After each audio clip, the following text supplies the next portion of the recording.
You do not even realize how you are being destroyed from within.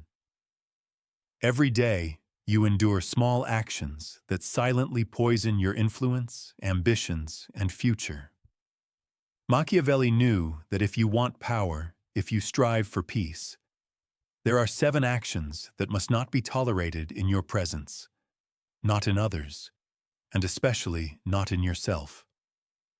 Disrespect does not always announce itself with a shout.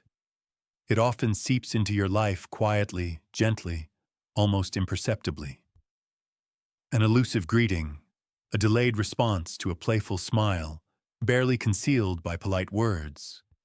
You overlook it, considering it harmless. Perhaps you even convince yourself that you are demonstrating maturity, that ignoring such minor slights shows strength. But in reality, every tolerated manifestation of disrespect is a seed, and that seed grows. It transforms into something dangerous, uncontrollable. Machiavelli understood power not as something granted, but as something that must be protected by discipline, boundaries, and fear when necessary. In his world, a world of preemptive politics, betrayal, and ambition, a person who endures disrespect is already preparing for their downfall. Because disrespect is never isolated, it spreads.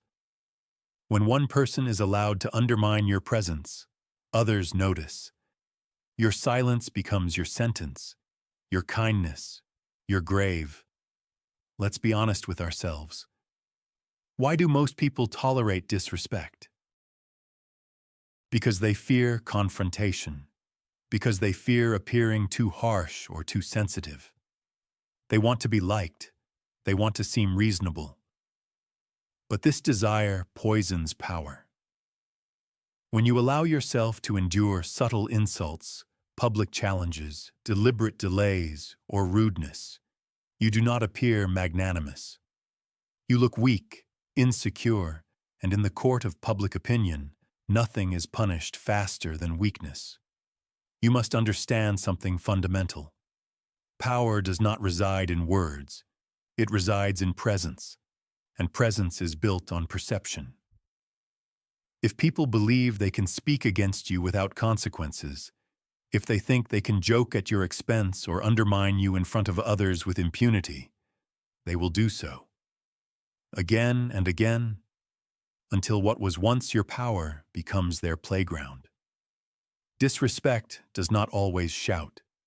It often comes with a smile, a friend who interrupts you in public, a colleague who questions your actions, not in private but in front of others, a subordinate who responds to you with sarcasm and then laughs.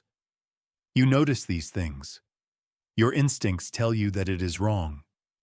But society has taught you to suppress your instincts, to rise above it, and so you hold back your reaction. You pretend that nothing happened, while others watch. They notice, whispering to themselves, "He did not react. He must be unsure. Maybe he is not as strong as we thought." Machiavelli taught that the appearance of power is as important as power itself. As soon as the illusion shatters, it is difficult, if not impossible, to restore it. So do not be mistaken. Disrespect is a hammer that destroys the illusion. A prince, a professional, a parent, or a leader of any kind must steadfastly hold the line. Every time you allow someone to cross a boundary, they move closer to your throne. And do not think that silence will protect you. Silence in response to an insult is not nobility. It is a signal that tells the world about your insecurity, that you are not ready to defend your boundaries. This does not mean that you should shout or respond with rage. No, the correction should be thoughtful, calm, and cold. A look, a pause, is a direct statement that clearly conveys that you have noticed and will not allow it again. Machiavelli wrote that a leader must choose fear over love if he cannot have both. This is not a call for cruelty. It is a call for clarity. To be respected means that your presence commands attention. Your words carry weight, and your boundaries are not up for discussion. Every time someone shows disrespect and you respond with silence, you drain respect from the room. Drop by drop, your influence seeps away. Most rulers are not overthrown by armies. They are not destroyed by whispers. They fall to laughter from those they once trusted, and it always begins the same way. With a small insult, left unaddressed. With a tiny moment that is tolerated until it becomes a pattern, until it becomes a threat, until it becomes the cause of their downfall. So ask yourself what you have tolerated lately. What quiet forms of disrespect have gone unpunished in your life? You may think you are maintaining peace, but Machiavelli would tell you that you are actually creating conditions for your own downfall. Loyalty is not something that is owed to you. It is not something that can be assumed, and it is not something that is maintained by chance. It is built through control, sustained through consequences, and violated the moment you fail to act. Machiavelli, observing the fragile empires of his time, knew this truth well. Betrayal never begins with a stab in the back. It starts with whispers, subtle changes in tone, with servants lingering in obedience, with an old friend beginning to praise your rival just a little too often. These are not coincidences. They are signals, and once you ignore them, disloyalty takes root. Remember this: people are only loyal when it benefits them. It is human nature, not malice, and human nature does not yield to idealism. A person will be loyal as long as you are strong, as long as your favor brings them benefit. But if they notice that your grip is loosening, if they see that others have betrayed you and still walk free, they begin to calculate. If they got away with it, they think, perhaps I can too, and thus the infection spreads. It is not enough to demand loyalty. You must clearly reward it and ruthlessly punish betrayal. When you do not punish a traitor, you teach everyone present that a change of loyalty has no consequences. In a world where power and opportunity shift in an instant, people prefer to sell trust rather than maintain loyalty. Machiavelli wrote that it is better to be feared than to be loved. Not because fear is cruel, but because love is unreliable. A person who fears the consequences of betrayal will remain loyal even in moments of temptation.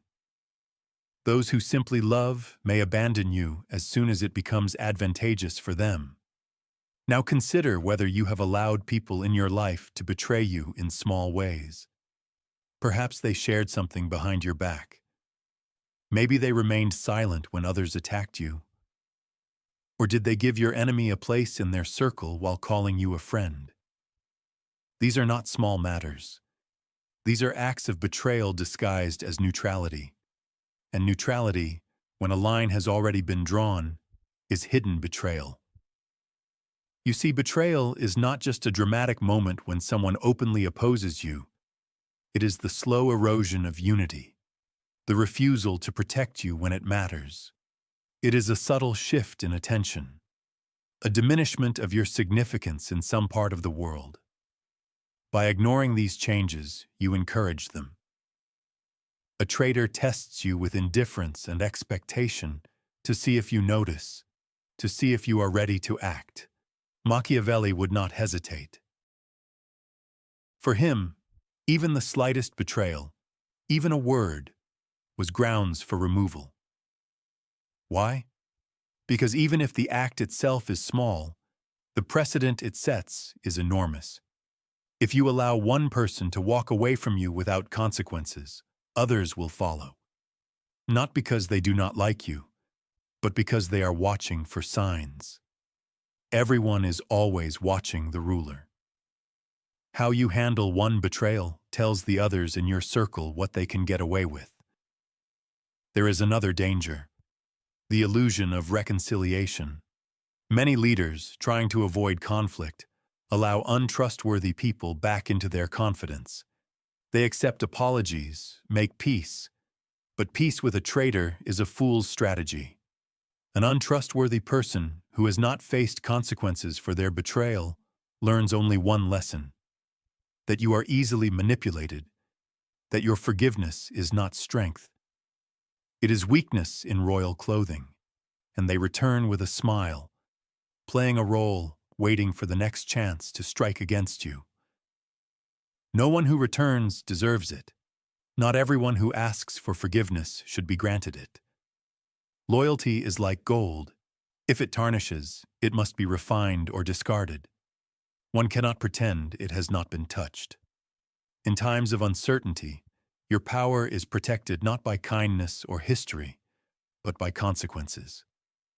People must know that betraying you means losing favor, status, and security. When betrayal brings only shame and silence, others start to think. But when it goes unanswered, it becomes currency. It becomes a tool by which others measure your resolve. Think carefully about those who are closest to you. Have they been calibrated? Have they changed? Do they show signs that their loyalty is conditional? If so, the destruction has already begun. A weak person may not actively seek to destroy your kingdom, but if you allow them to remain in your ranks, they will do so anyway. Not out of malice or conspiracy, but simply because of their inability. They are already doing everything without even realizing what they are creating. Machiavelli emphasized one thing in his works: the survival of any leader depends not only on the strength of the defeated enemies, but also on the quality of the people they surround themselves with. Unprofessionalism is not just a deficiency, it is a virus. And once you allow it to remain in your midst, it will begin to infect everything. Your reputation, your decisions, your commands do not exist without harmless incompetence. A person who cannot handle their responsibilities, forgets instructions, does not fulfill promises, teaches others that standards do not matter. If you keep such a person close, you are declaring that loyalty is more important than effectiveness, that familiarity is more valuable than skill. And once your people start believing this, the entire foundation of your authority begins to crumble. Machiavelli warned against confusing loyalty with usefulness. Many rulers fall into this trap, keeping weak advisors because they have been with them from the very beginning. They retain ineffective allies because they are nice, harmless, or trying their best. But your rule is not a charity. Your throne is not a place for emotional comfort. It is a battlefield, and those who cannot handle their responsibilities become a burden that you carry until it crushes you. Unprofessionalism leads to inefficiency, and inefficiency breeds chaos. One missed detail turns into a catastrophe. One bad decision leads to hundreds of complications. You begin to lose trust, not only from those above you, but also from those below. People notice when mediocrity is tolerated, and they do not see the clumsiness, the delays, the mistakes, and they start to wonder. Why should I strive when others fail and are still rewarded? Thus begins the decay, the neglect, and the culture of complacency born from your silence. Think carefully. Is there someone in your circle who consistently falls short? Someone whose mistakes you have forgiven, whose incompetence you have overlooked. You have told yourself that they will improve, that they have good intentions, that their heart is in the right place. But Machiavelli would ask, how sustainable is your empire if it is governed by good intentions? Weakness, when protected, does not remain isolated. It breeds imitators. It tells others that the bar is low, that mastery is optional. Soon, you are building a house on soft ground. And when the pressure rises, when a real threat appears, it collapses not due to an enemy's attack, but because there was no one inside capable of holding it up. Remember this: your reputation is shaped not only by your words and actions, but also by the people who act on your behalf. Your assistants, advisors, and team are reflections of you. When they make mistakes, the world does not blame them. It holds you accountable. And why not? After all, it is you who gave them the right to speak, to lead, and to make decisions. Niccolo Machiavelli would insist that a ruler must constantly assess the competence of those around them, whether they can respond quickly, foresee problems, or create them themselves. If they make mistakes, is it truly an accident, or is it part of a pattern that you stubbornly refuse to acknowledge? Many leaders ignore warning signs, tolerate delays, find excuses for confusion, and give second, third, and fourth chances. In doing so, they entrust their legacy to weak hands that cannot hold it. The greatest danger is that incompetent people often do not realize their mistakes. They do not hide their failures. They simply do not understand that they have made them. And when you notice the damage, it has already spread. Projects collapse, allies lose faith, opportunities vanish not because you were defeated, but because you allowed the unqualified to act on your behalf. Every time you protect someone from the consequences of their incompetence, you teach them nothing, and you impart a destructive lesson to others. Power can rest in unskilled hands. A seat at your table does not require sharpness, readiness, or precision. Thus, a kingdom falls not from enemies at the gates, but from fools within the walls. There exists a manipulation so subtle and disguised that most do not recognize it until it is too late. It does not come with a blade, nor with threats, nor with direct demands. It cloaks itself in virtue, hiding behind pity, guilt, and the illusion of moral superiority. Machiavelli would call this one of the most dangerous weapons of persuasion, for it bypasses reason and strikes directly at your emotions. It is the tactic of those who cannot confront power directly. Instead, they attempt to control it by making you feel guilty for wielding it. This is the tactic of moral blackmail. You will recognize it when it appears. It takes the form of a person who seems fragile, oppressed, or wounded, yet uses their suffering as leverage. They appeal not to your reason, but to your conscience. They remind you of what you owe them, how much they have done for you, how much they have endured, how your decisions are unfair, and how your ambitions have changed you. And without making direct demands, they impose upon your soul a weight that is heavier than any chains. This is the weight of guilt. If left unaddressed, it will shape your decisions more powerfully than any army. Machiavelli understood that power is threatened not only by enemies. It is threatened by those who are closest to you, those who have learned to manipulate you emotionally. These are not enemies in the traditional sense.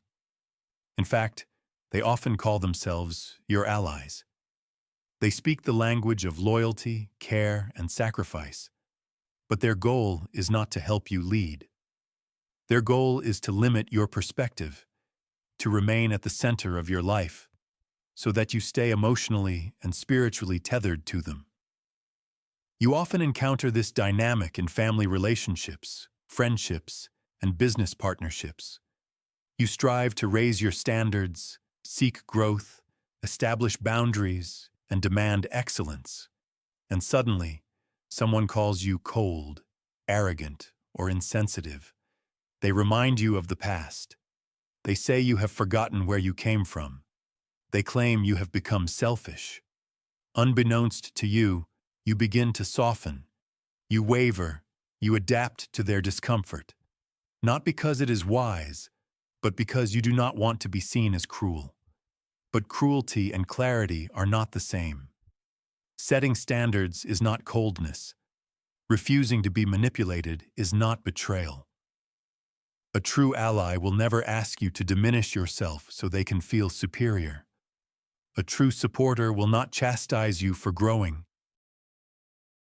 Those who use moral blackmail are not interested in your success. They seek to maintain control over your mind.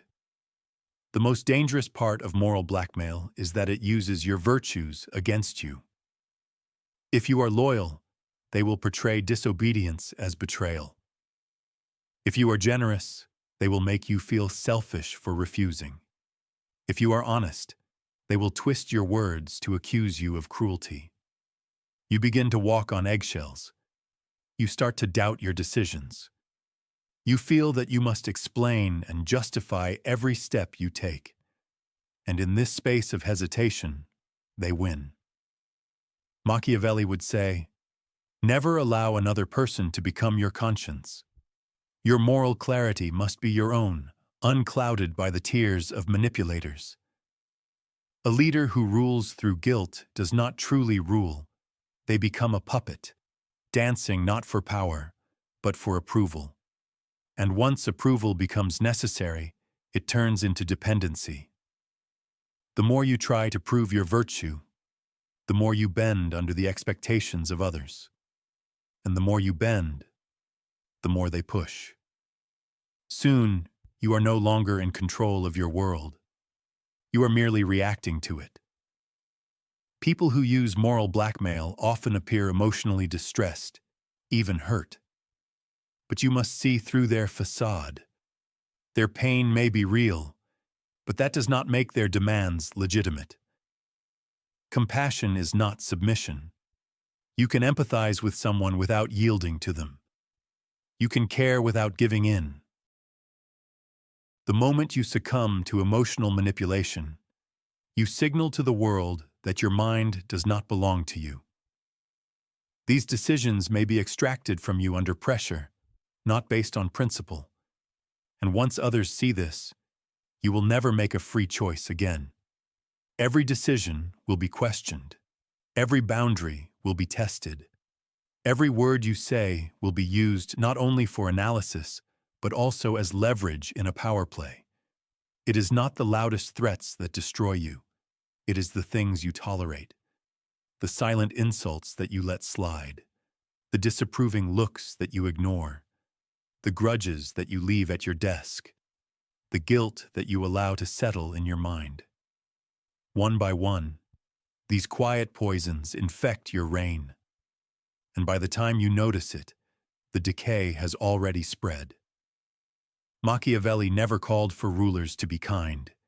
He demanded that they be vigilant, ruthless, but not in cruelty, rather in clarity. Because a prince who seeks peace at the cost of strength will lose both. Peace does not respect what you allow. It respects what you command. So ask yourself now, where have you been too lenient? What have you permitted in the name of politeness, comfort, or fear? Every tolerated act is a thread pulled from your authority. And if you do not pull it back, sooner or later, everything will fall apart. Power is not taken away. It is surrendered inch by inch every time you fail to draw the line.